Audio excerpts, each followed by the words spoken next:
Hello, everyone. This is James Avalon for USNN talking to Joy Villa. Say hello. Hi. So, Hello, uh, everybody. so I just want to introduce you first. Okay. Um, what actually happened at the Grammys then with your whole dress thing?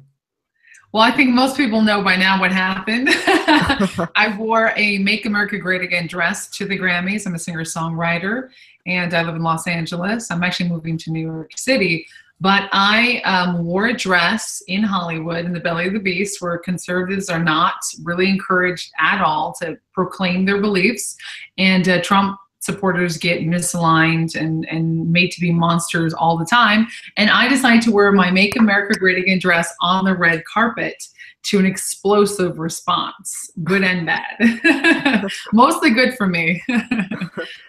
So, obviously you've gained a lot of media attention for this. hmm Has this been a positive effect for you? Absolutely. I mean, for me, I'm always in the spotlight. And for me, I really wanted to become more genuine with my beliefs, and especially for Trump. I mean, if they hadn't, I guess you can think that they beat him up so much in the media, because I wouldn't have come out in such a broad support if I hadn't seen so much of the anti. I decided, instead of being anti, let me be pro, because you don't see a lot of what are they for. You just see the people attacking. And for me, it's very important to respect the president of the United States, and I think he's doing a great job. And for me, my music went up, huge. Like I reached #1 on iTunes, #1 on Amazon, #1 in rock, and #1 in alternative on Billboard charts, number 12 in the top 200 overall. And that was only 4 days to sell. I sold 30,000 copies of my album, which just broke tons of records. As an independent artist, I outsold Beyonce, Adele, and Lady Gaga, and Bruno Mars. And that was incredible. So the support has just been huge. I definitely did not expect that. I've been on every major news source. I love to be on the conservative news sources like Fox and Breitbart, and Alex Jones and Infowars and Steven Crowder, and those are my people. That's my people. So it was really exciting, and the excitement is still going because I released a new song called Make America Great Again on the 4th of July, and it reached #3 on the Amazon charts, and it's still selling like crazy. Yeah, there's obviously been quite a big success for you since the dress incident. And we've Yeah, seen it happen before when the media tries to pout someone. right. It goes negatively for them, It but does. I believe you've heard of Milo, haven't you? Milo Of Yiannopoulos. course, I follow Yeah, Milo Yiannopoulos. Love yeah. Milo. He wrote something about you about Yeah, I dress. know. I've read Yeah, his book. it's That's brilliant. incredible. Well, Um, I was interviewed at a March for Trump where I was the keynote speaker in March, and one of the reporters, I guess from one of his people, was there, and they interviewed me, and they had me say, I told them that Milo is an icon, because that was when they tried to bury him, over some words he had said in an interview, and they just made a huge fuss about it. And that was when he would kind of gone into his cave to kind of recreate himself. And they said, well, what do you think? Is it fair? I said, absolutely, it's not fair. Milo is an icon. And he actually posted that on his YouTube channel. He's reposted several of my things on his Facebook, and that's really exciting. I haven't met him yet, but I'm a big fan. I'm glad I'm in his book. I got his book. I got a digital and hard copy. I'm in the UK. Dangerous. hmm I'm in the UK, so I couldn't get the hard copy.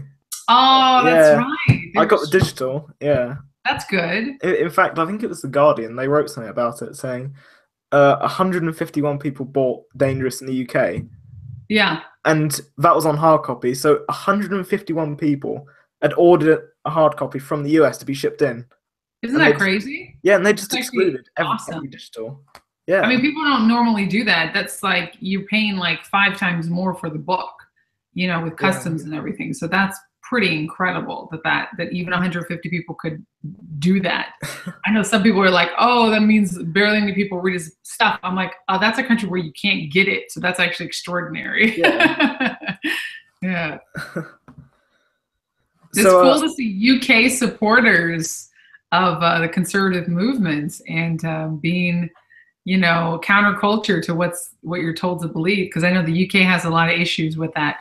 oh Yeah, I yeah, think it's worse over there for you guys. yeah, we've got big problems over here, and it's hmm you know in the US, at least you've got Trump. You know, we had That's Brexit right. and whatnot, but they can Yeah, still you've mess got that up.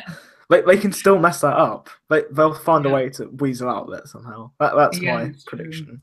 You know, with Trump, they can impeach him, but there's Pence just down, and I know you met Pence and formed for him. Yeah, that's right. The vice Yeah, president, he's amazing. I mean, absolutely no, they're not going to be able to impeach him. I mean, that's what they say, but they have to go through a lot of legal loopholes, to be able to impeach him. And the government's not going to let them do that. Like, they would have to really falsify a lot of stuff, because to be an impeachable offense, it has to be quite serious.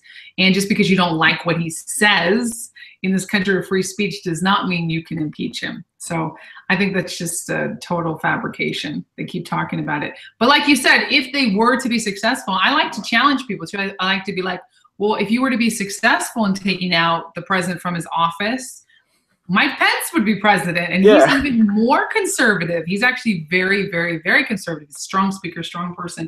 But he's even more, of course, anti what they believe or whatever. So it makes no sense. They're not pro anything. They just want to be anti the president, yeah, to the country's detriment, because they want to destroy the unification, which we're working so hard to build now. After Obama, I think there was a lot of race baiting, a lot of racial, segregation, and sort of now we're dealing with that fallout. Trump didn't usher that in. That's been coming for a long time, unfortunately. And it was under Obama's 8 years in office that the race relations just got unbearable in the U.S. Really unbearable. As a mixed race person myself, I'm Black, I'm Choctaw Native American, and I'm Italian.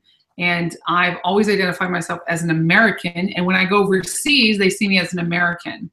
You know, they see obviously my physicality, but they're not like, oh, you're a Black American. They're like, you're an American. When I'm in the UK, I go to the UK often. They say, oh, you're American. I love your American accent. You're an American singer. They don't see me as mixed, this, that, bisexuality, by all these separations that we love to separate here in the US. And it's sad, because we're starting to sort of cater to how can you be, it's like a game, how can you be the most minority, right? And yeah, then demand the most attention from the majority. But it should be the majority wins, and the majority is Americans. Like, if you're going to go straight up majority, what are we talking about? We're talking about American citizens. So let's not be racially segregated. Let's just call ourselves Americans. And yes, be proud of your race, whatever it is, white, Black, Latino, but don't make that your war cry to demand, victim rights or whatever they're looking for. It's really disgusting. They're actually not looking for anything but to tear down the presidency, which is not going to help anybody, especially not minorities. yeah. Would you say that's one of the factors that turned you to Trump? Absolutely. During the Obama administration, and I haven't publicly spoken like out against Obama. I always, because I'm not somebody who wants to sort of separate people, and a lot of people who are like pro Obama or pro Clinton, whatever, can't understand when you start, talking about the facts, unfortunately. So they just see it as like an insult, and then they turn off. So I'm all about unity and how can we join together. But I will say, since this is to a conservative audience and you understand where I'm coming from, and many people do, under Obama, I felt incredibly suppressed as a conservative. I felt like, what's the point? And I also felt incredibly disappointed with the Republican Party. I was really rooting for Mitt Romney, but I also was like, but why should I? And that was 8 years ago, so I was a lot younger. I'm 26 now. So at my age, it was like, who cares? What's the big deal? And also I couldn't vote. but even, I feel like now, even people who are 18 and up in the US who can vote are like who even they can't vote, are super pro-Trump, because they're like interested in politics. I know 16-year-olds, I know 13-year-olds who are pro-Trump, and that was unheard of for a 13-year-old to be interested in politics in my day and age. And now it's like Trump ushered in this new wave, and you see like Milo Yiannopoulos, you see these conservatives that have come up strong and are really like taking over the youth in a great way. So I'm proud to be in that party. Yeah, to be pro-youth and pro-America and pro-First Amendment, Second Amendment, all the amendments. Like, let's just strengthen the nation rather than tearing it down. Because what are we going to have at the end of it if we tear it down? Nothing, and that helps no one. Yeah, you can definitely sense there's a counterculture with the youth, which is obviously the establishment at the moment is left. It's for left. You know, Right. before it was the right. Yeah. It's and people want to rebel. People are tired of, you know, listening in class to microaggressions or whatnot, and Exactly. being told that they're racist when they're not, or they're transphobic when Exactly. they're not. Yeah. Yeah. Exactly. It's so bad that you can't say anything without offending someone. And it's completely ridiculous. It's gone completely off the deep end, because now who is holding these people accountable for the people, you know, for what they say when they say, oh, you're racist? Like, no one is. You can literally just call anyone a racist. And if you're black or, gay or something, or like super minority, it's even better, because then you can call anybody, you can call them abled, differently abled racist or whatever. I mean, there's so many microaggressions. Like it's a war. How can I be so minority and so victimized? Like a disabled, trans, right, person of color, I mean, it's ridiculous. And those people are allowed to say whatever they want and allowed to tell anybody that they're racist, right? So like me, because I'm mixed race and I have black features and I am part black and I identify as black as well as Italian and Native American, because I have that ethnicity, I'm allowed to call someone racist just because they're white and they don't agree with me. Like who's gonna hold that person accountable? The person who's name calling with no basis of facts. Yeah. And unfortunately, nobody. So that's really the breaking point of where it's become absolutely ridiculous. And you can mudsling words like racist, misogynistic, homophobic, or Nazi at people if they don't agree with you, if they have right side thinking, conservative thinking. But on the other end, you can't call somebody, you can't say, I disagree with that person. Oh, it's because they're gay? No, it's because I disagree with them, because I have different thoughts. But, it's so one-sided. It's ridiculous. It's awful. And political correctness has even begun to actually physically hurt people. San Bernardino, the neighbors were scared to call the police because they were scared of being racist. Rotherham in the UK, 1,500 girls raped in 10 years.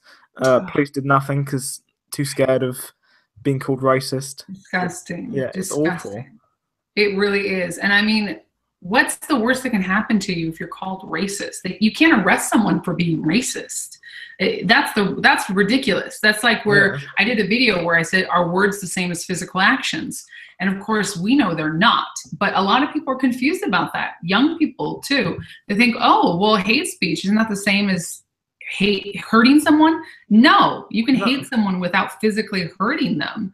Hate me all day long, but don't punch me in the face. That's when you're going to get in trouble.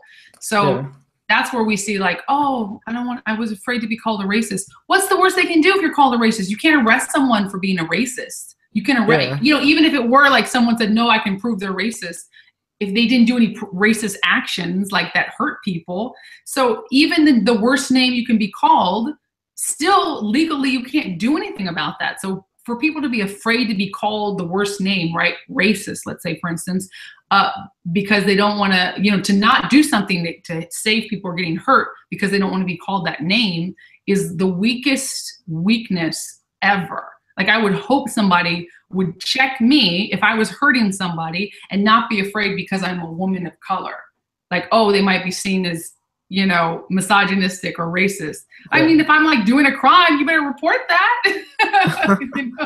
It's crime. It doesn't matter what you think of the person or your feelings. Crime is crime. And that's where we go to the whole things that are illegal and things that are actually wrong are getting blurred because people want to put their feelings above facts. And that's wrong. Yeah, definitely. It's just horrible. Like it is. It's bad.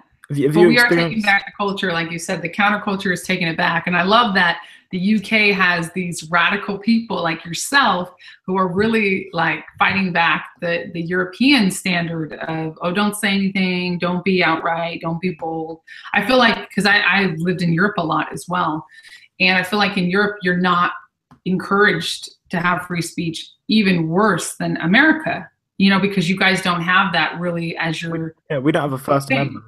You don't have a First Amendment. Exactly. My husband's Danish. He's like, wow, in Denmark, we don't have that free speech thing. You guys take it seriously. And I was like, yeah, damn right we take it seriously, because that's what happens is you start to, incriminate people with no evidence based on what you think or what you heard.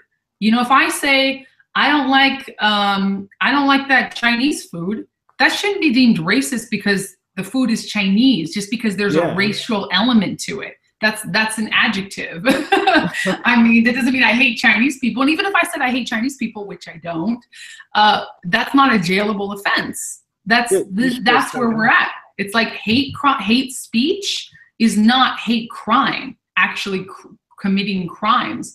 And I feel like they've criminalized hate. And I was on Gavin McInnes, we talked about that. They've criminalized hate. You can't even hate things. I'm not pro hating stuff. I don't want you to go out there and talk about what you hate all the time, but I also don't want you to go to jail or be ostracized just because you say you hate something. Like, it's free speech. Everyone hates something. Traffic? I hate traffic. Is that racist? Yeah, I mean, come on. Yeah.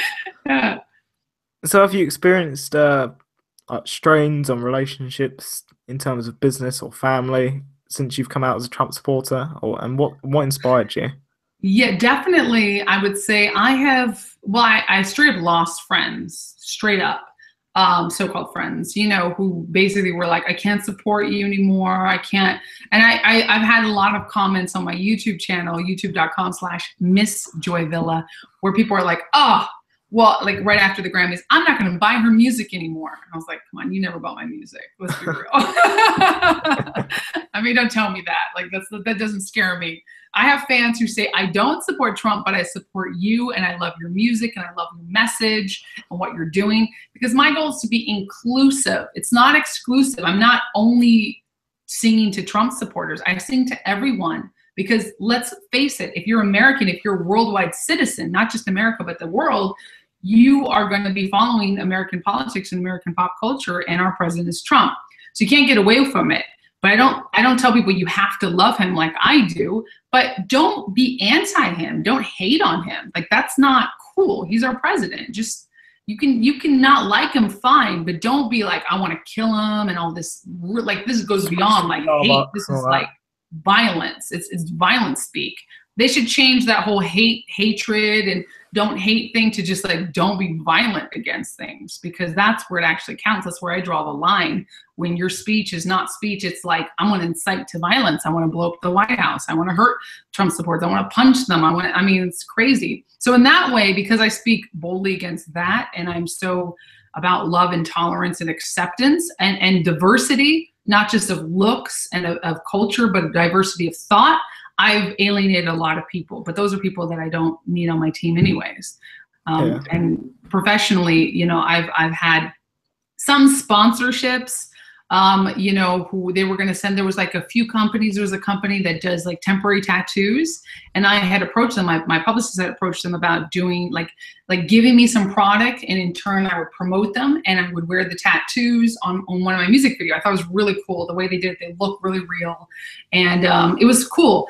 And there's like two big companies out there, and one of them is really anti-Trump. So unfortunately, I can't remember the name, but they had literally said, no, we will not give you any product. We don't care if you're going to mention us because we don't agree with your politics. I was like, wow, bad business deal. I would have sold like millions of those for you.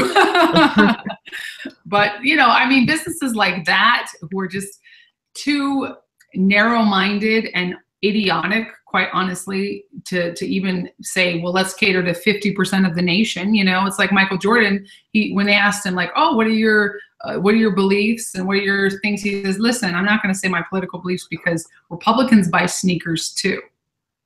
Yeah, it's true. I think the more Republicans and sort of more conservative celebrities, they just don't speak out about it. One, because they're in fear, and two, because I think they're probably more sensible and just think, I don't want to influence people. You know, I guess you're an exception, of course, but that's because they're so science, it's justified. Exactly. And I feel like I'm influencing people towards making the right decisions. Like I said, my personal beliefs are my personal beliefs. Like, you know, I'm a vegan, And I like to influence people to be healthy, but I would never say I can't be your friend because you're vegan. It's the same thing with Trump. My personal political beliefs are I am pro-Trump, and I want to influence you to be at least open to a conversation, but I'm not going to hate you if you're not pro-Trump. I would never unfriend someone unless I saw so many messages and so much negativity. If that was literally all they tweeted about, I've unfollowed people like that, because if your whole platform is hating on something, if your whole platform is anti something and you're not even pro anything, I mean, we really don't have a lot in common. But besides that, that's a very few amount of people. Most people are just like, well, I don't hate the president. I just want to see what he's going to do. And those people are intelligent because they're like, okay, well, they may not be fans, but because they've also heard so much negative news, but they're not, haters. They're not those trolls that are so anti-Trump that the never Trumpers, that they can't even see facts, that they won't even listen to the other argument. They're just like, no, never. I'm like, why? They can't tell you why. They don't know. They just love to hate him.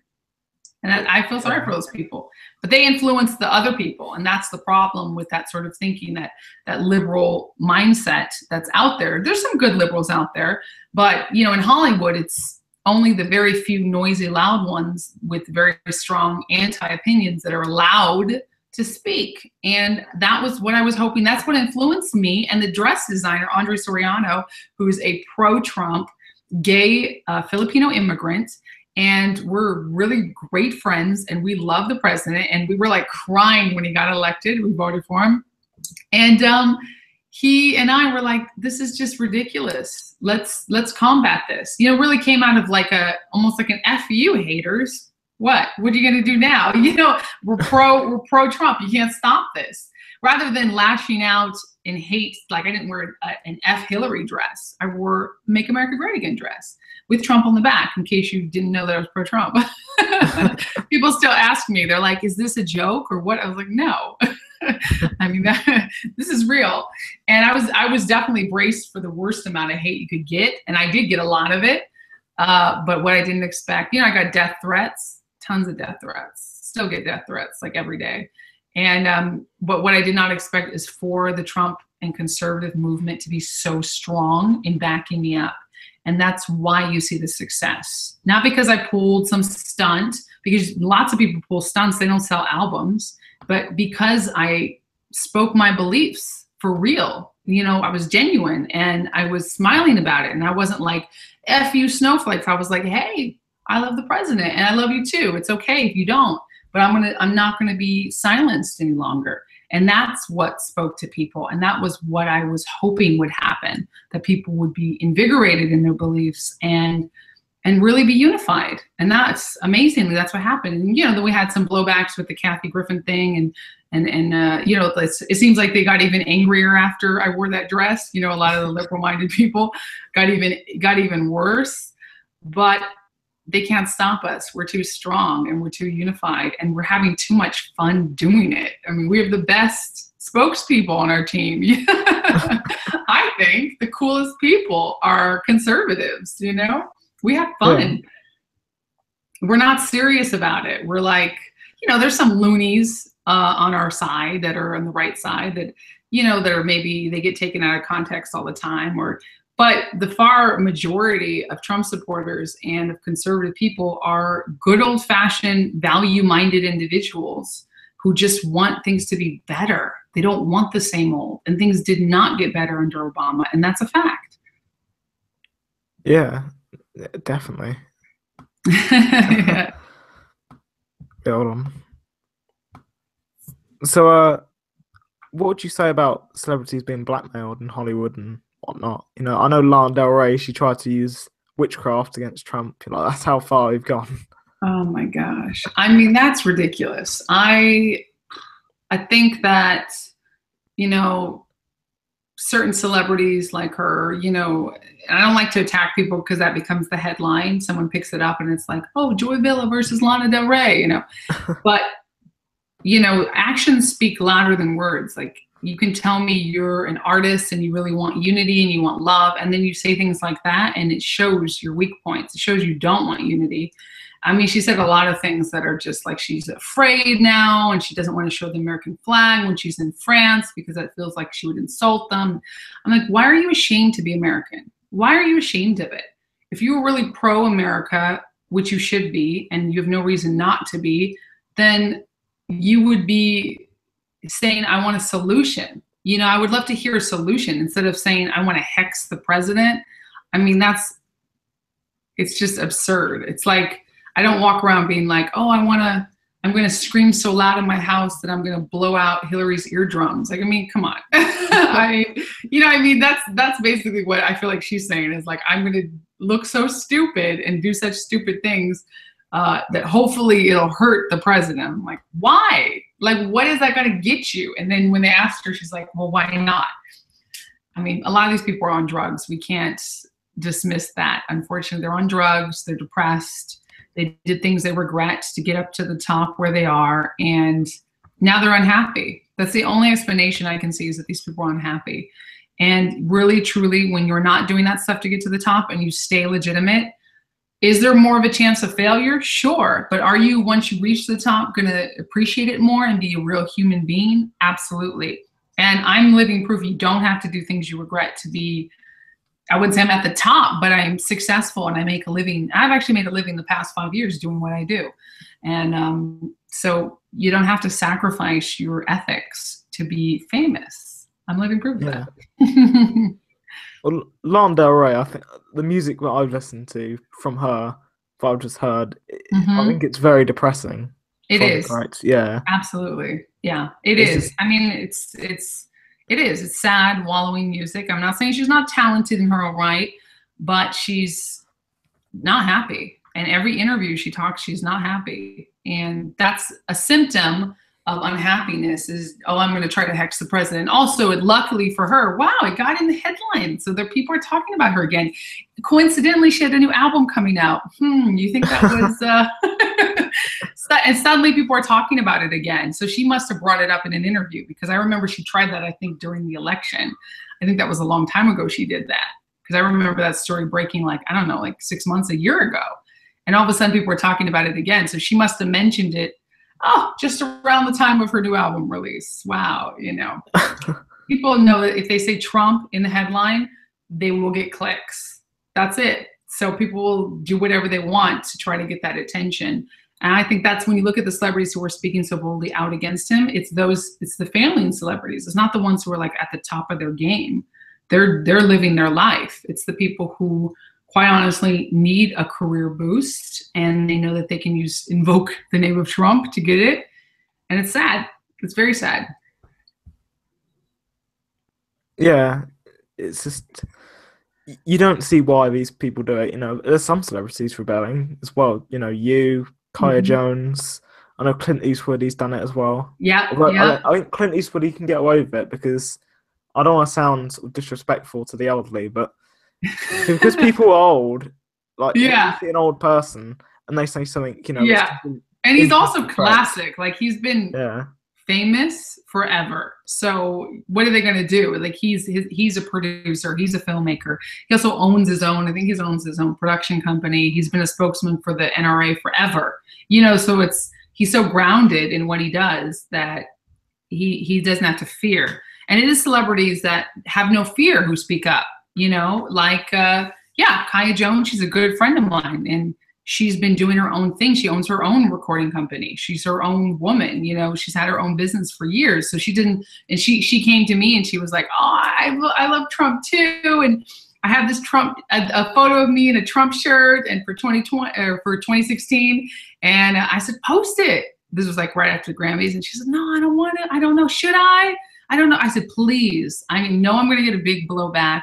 The more of us that come out and support, the better it will be for the president and for any of the haters. So she did, and she got massive success as well. And I'm so proud of her that she's come up. She's been on, you know, news all the time talking about Trump. And I'm just proud of her because she's a talented woman and she's not afraid. And I think that's what we all have in common, is we're not afraid. And, you know, Anthony Sabato Jr., he's massively pro-Trump, running for Congress, which is awesome.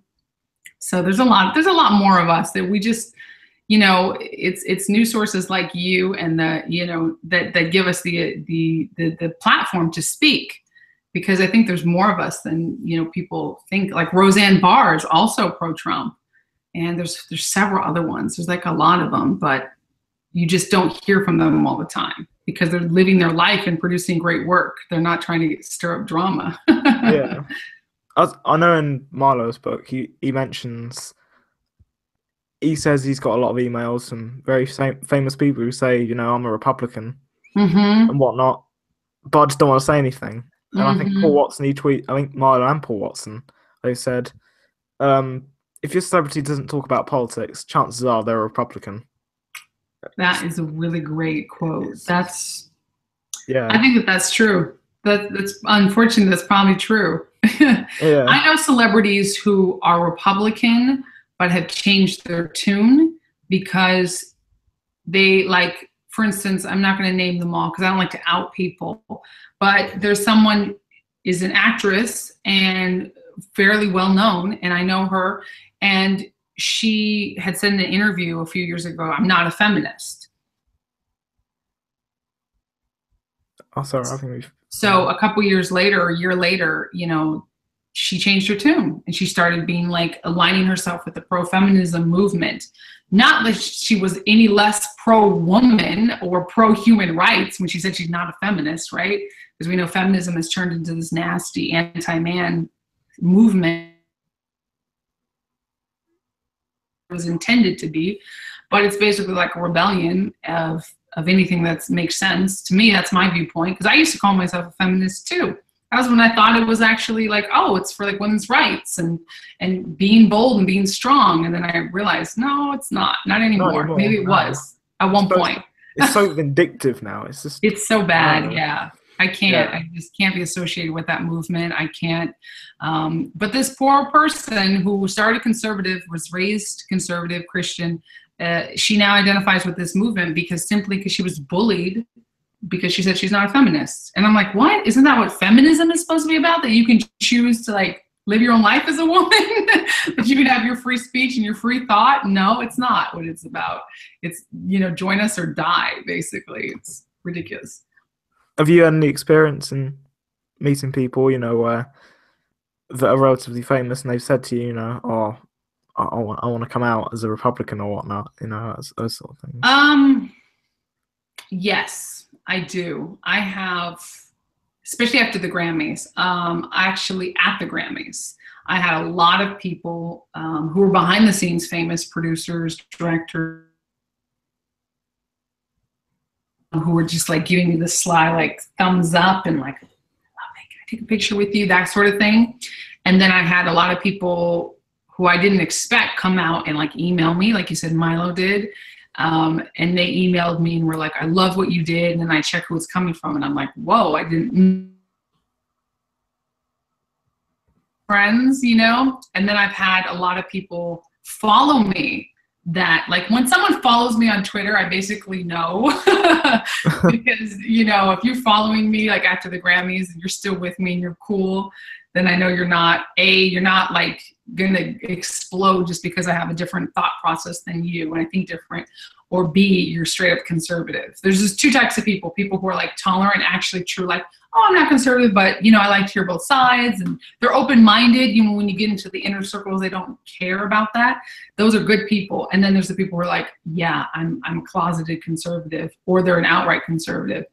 But as far as celebrities, I think I'm still discovering more, because when I meet them in certain circles, when I do certain things, and then they go, oh, I love what you did at the Grammys, I already know they voted for Trump. Because otherwise you wouldn't love it, you know? And then when they don't mention it, or they try to pretend like it's an elephant in the room, I know who I'm dealing with.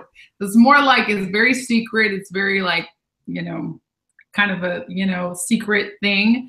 And I always encourage them to come out, right? And they say, listen, I have a business, I can't, or my manager is totally anti-Trump, so he would drop me. I have so many artist friends like that who are like, oh, someone who works for me, or yeah, like they work for them, right? A manager works for you as an artist, or the record label, which works for you, by the way. You don't hire them, they hire you. They don't hire you, you hire them. It's really a business arrangement. Who say that they would get dropped, or they would get, you know, those people would not work for them or get them gigs or whatever it is they're looking for if they came out in support of Trump, which is really horrible. It's bad out there, Yeah. you know. But that's why I try to speak up as loudly as I can, because the more I do it, and then also there's artists who have told me, I spoke up because of you, and you gave me a voice. So now I tell people, now I go out there, now I take selfies with the Trump 2020 shirt, or, you know, people like that who are quite famous and quite well known and we're in the industry, who say, now I actually talk about Trump. We're in my inner circles, I'll actually have political discussions, because a lot of times what it is it's, you're in a you know, Vanity Fair party or something, like an after party, and the subject comes up about Trump and everyone's like, rolls their eyes and drinks their champagne. It's like, yeah, what a douche. And everyone laughs and you're like, mm-hmm. And that's how it is. And you already know I can't say anything. Like everyone, 90% of the people are laughing and I can't. So you don't say anything. Well, now they've told me, you know, I actually say something like, well, I actually like the guy. I think he's doing a good job. And then everyone looks at them. I've heard those kind of stories from people. They tell me like, hey, I was at the party, the blah, blah, blah party the other day. And then also it's funny because when my fans come up to me, like I was at the Maxim party, the Hot 100 party in Los Angeles, and a fan came up to me and was like, you're Joy Villa. And I was like, yeah. And he's like, and I was like, you want a picture? And he's like, yeah. And so we took a picture and I was like, that guy's a Trump supporter. I already know. I know a lot of my fans are, because I gained so many new fans and they're the most vocal. The haters don't come up to me in person. They may type, I want to kill you, you know, I'm going to send someone to murder you in your sleep or whatever, the death threats, but they don't say anything in person. They're too scared. So really, the bolder we are, I feel like we have an advantage, because when you do come out to that point, you're just like, I don't give a shit. Like that's how I felt when I did the Grammys. I was like, come what may, what's going to happen to me? Like, oh, my label's going to drop me. I'm independent. You know what I mean? It's not going to stop me. So when you get to that point, that's when you're truly fearless, and that's when you hold the power. I do think that liberal Hollywood is afraid of that, because when we start realizing we can make our own movies, we can have our own books, we can have our own news sources, then what power do they have over us? Nothing. Yeah. And then we're going to see, mark my words, that they're going to suddenly be like, I've always been pro-conservative, because they're going to see they can make money out of it. And then they're going to flip their script, because Hollywood's God is money. It's not really, they don't really care who's president. They just think it's somehow the you know, the regular money making or whatever, the popular choice to hate him right now. But when they realize, oh, wait, 50% of the country actually loves him, and maybe we should cater to them too, we're going to see a lot of those people doubling back on what they said and going, oh, I'm sorry, you know, because they're going to get fired or they're going to get lambasted, and we're going to withdraw our support. Like Kathy Griffin, she lost all that money. If she was smart, she would then try to cater to us, right? I mean, we wouldn't believe it anyways, but still, they're going to see that this hate mongering and this fear mongering doesn't work anymore. Like CNN, they're tanking. I mean, it's going down. It's a sinking ship to be so anti the president, because he hits back twice as hard. So we can come back twice as strong. Like I say in my song, Make America Great Again. Yeah. So just to end, I want to touch on just the music itself, like popular music. I want to get your opinion on that. Okay. I've written about it before. I just want to get your opinion on the culture, popular culture, and the music at the moment. Yeah. So what do you actually think of it? Do you think, you know, it's not as good as it was, or do you think it's as good, or? Music or pop culture? Both. I think music has been dumbed down big time. We're used to over processed music, but, you know, and the music is being sold to us in this pack more rough and raw. And unfortunately, I mean, pop music has always been popular music. So it's always been something that's like trying to be mainstream, you know, for the masses. But we used to have like rock music be more out there. And I'm a rock and roller myself. And we had soul that was gritty, and hip hop was grittier, and everything was grittier. So I think that we've dumbed down the music a lot. We've dumbed down the message. The past 20 years, the lyrics have just been like nobody cares what you're saying anymore. Just like blah, booty, booty, blah. You know, like those are songs that are like #1 hits, like that they don't care. And they keep repeating things. And the concept album is died. You know, we're trying to bring it back. People are trying to bring it back, but the creativity behind why you're writing the music or the stance on why you believe something is become so diluted. You know, it's funny because back in the day, like if you take the 60s, that was a period of rebellion against the man, the mainstream, the government. And you had like these feminists as a way of rebelling against the super strict that women could only be housewives. So it was actually like cool back then to rebel against it because everyone else told you to believe a certain way. Now, everyone tells you to be a feminist and it's not cool to be a wife anymore or to, you know, so it's the opposite. Now we have what was rebellious in punk rock is mainstream. So we truly are rebellious in punk rock now in the best way because we're counterculture. We're saying, no, we don't have to be like, oh, I'm going to be like, you know, screaming at the top of my lungs and I hate men and who needs them. And I mean, all these things that, you know, that were once like, whoa, revolutionary are now just normal. And they're telling us all these things that we're supposed to believe. And for us saying, no, we're going to go back to traditional values. We're going to vote for a president who's like pro values and pro like giving us power rather than the government is somehow rebellious. So that's really interesting. So pop culture has been diluted. It's been brainwashed to be very mainstream. I think it's been very lacking in individual voices. And I do think the diversity, I personally am pro-diversity. I know a lot of people, you know, on the right side are like, oh, it's too much, like they're just forcing it. I think it's good to have racial diversity. I think it's a beautiful thing because growing up, it was always like a white-haired, brown-haired white boy who starred in every kid's movie, you know, like the never-ending story. It was like always like the same look. Now I think it's more diverse, but we're not diverse in thought yet. And those movies still had great content. Like the never-ending story had great content without trying to push any sort of socialist agenda on you. Now we have like a diversity of bodies, but no diversity of thought. So it's actually derailed itself. It's like, oh, we'll give you diversity, but then we'll go back and not give you diversity of thought or really open up any sort of challenging issues that actually are challenging, not that they just tell you are challenging. So it's like the rise of the social justice warrior, right? And all the movies in Hollywood are starting to echo that. And that is unfortunate. Now, I don't think that it can't go up. I think everything goes in cycles, you know, and I think that now we're starting to rise up. And the more of us that do, and the more of us that do it in a way that I don't think it has to be us against them. I think I can say to a Hollywood producer who's like super, you know, whatever, the opposite of what I believe, you know, a huge Madonna fan, you know, and I used to love Madonna, but, you know, like, even like I say that, like if Madonna was like, hey, do you want to do a song and let's make it about love? I would do that with her as long as it was like really about love. And because I feel like that's going to happen. They're going to start changing their tune and they're going to start catering to like Kid Rock and me and Kaya Jones and the people who are like out there now, because they're going to see that what they're doing is not working because we're withdrawing our allegiance to those artists that we used to love. I grew up listening to Madonna. I love her. And it's like, you know, I talked about that with Laura Trump. We talked about that. We can't buy Madonna songs anymore, albums. Like, can't be a fan of that anymore. She's sold out to the man, basically. That's how I see it, you know. Bring back the Bob Dylans of the world.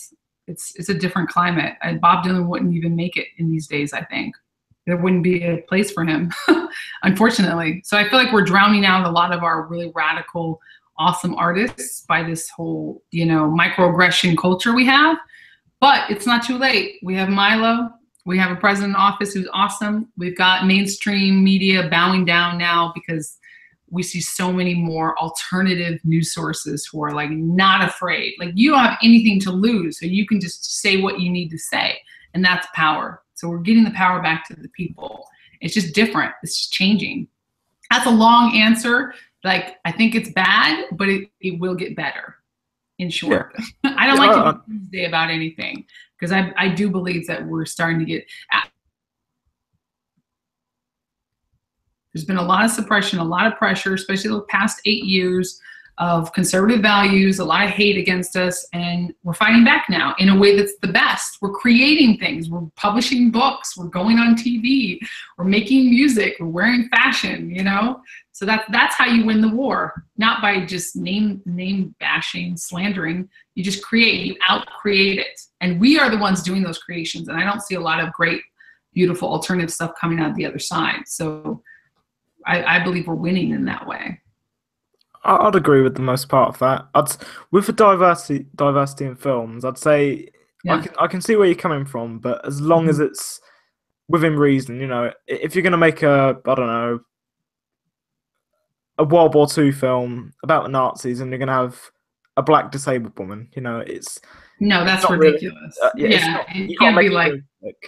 Yeah, I agree. I think that. Because I can say for myself, when I was a kid, I didn't see a lot of people that looked like me on TV. And I didn't want to just see people that look like me though. I just wanted to see different, like I wanted to see like some Chinese kid, like playing a game and winning some contest or whatever the show was about. I just wanted to see like other looking bodies, you know? And I don't want to see it to the point where it sacrifices the story though. Like if you're doing this movie based in Ireland, those people better be Irish, you know?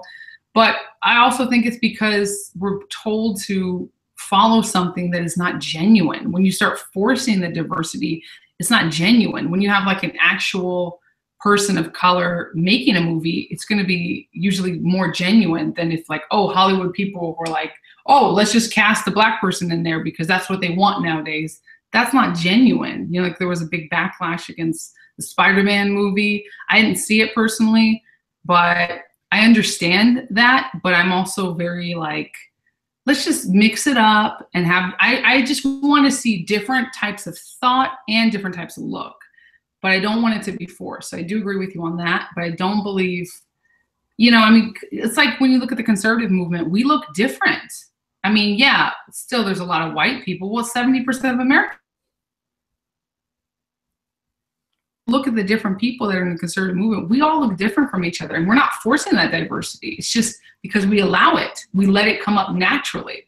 And you look at the liberal side, they're like forced diversity because they're picking and choosing who they're going to push up to be the star of it. You know what I mean? It's like people didn't buy my albums because I'm mixed race and black. They bought it because they're like, oh, wow, her music's good and she supports my beliefs, like regardless of what my body looks like. So I think that's the discerning factor. It's like, I'm not going to go support someone just because they're a woman or just because they're black. I'm going to support them based on the ideals. And if they're like a different race and it's awesome, cool, that's a minor issue. You know, that's how I see it. Yeah, you saw that with Hillary Clinton as well during the election campaign, you know, the whole I'm with her thing. And, yeah. It's like, why? Just because she's a her? It's a she? Like their whole thing was like, she has a vagina, so vote for her. Like, no. No, that's not a qualifying factor. In fact, I was on an NBC pilot where I debated 4 hosts who were anti-Trump, and can't talk too much about it. They said they voted for Obama because he was black. And I was like, what? You voted for a president just because he's black? And they're like, yeah, because that was the right thing to do. I said, well, I understand where you're coming from, but I didn't vote, like, you can't vote for someone just because their color.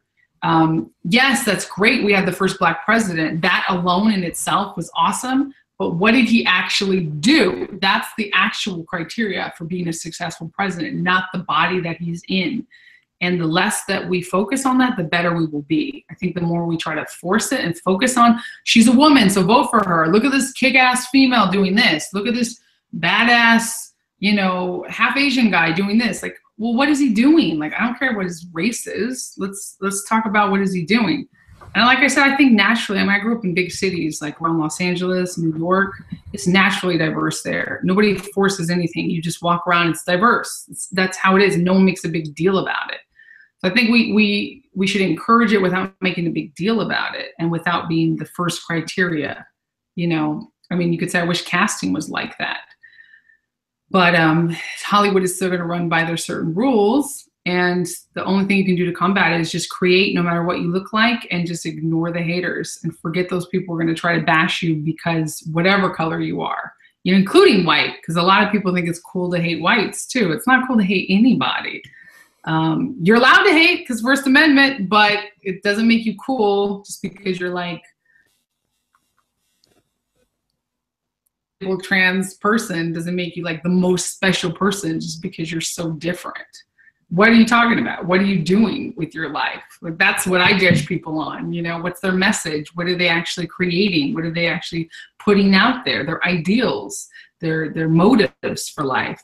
And when you actually look at the motives of people and you look at their value system, you'll find a variety of different types of people naturally, because that's how it is when you have a diversity of thought. Naturally, diversity of looks come with that.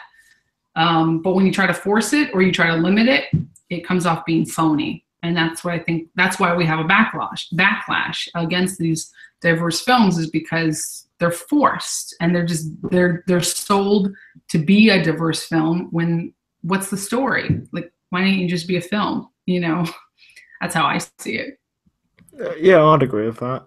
So, do you have anything to say before we end off? Still there? Oh, yeah, sorry. Okay. Do you have anything to say before we end off? No, that was really good. I love my new song, Make America Great Again. It is available on iTunes and Amazon and wherever music is sold. And you can go to joyvilla.com. I have a shirt that says "Conservative is not a crime." I think it's very important stuff if you're a fan of mine.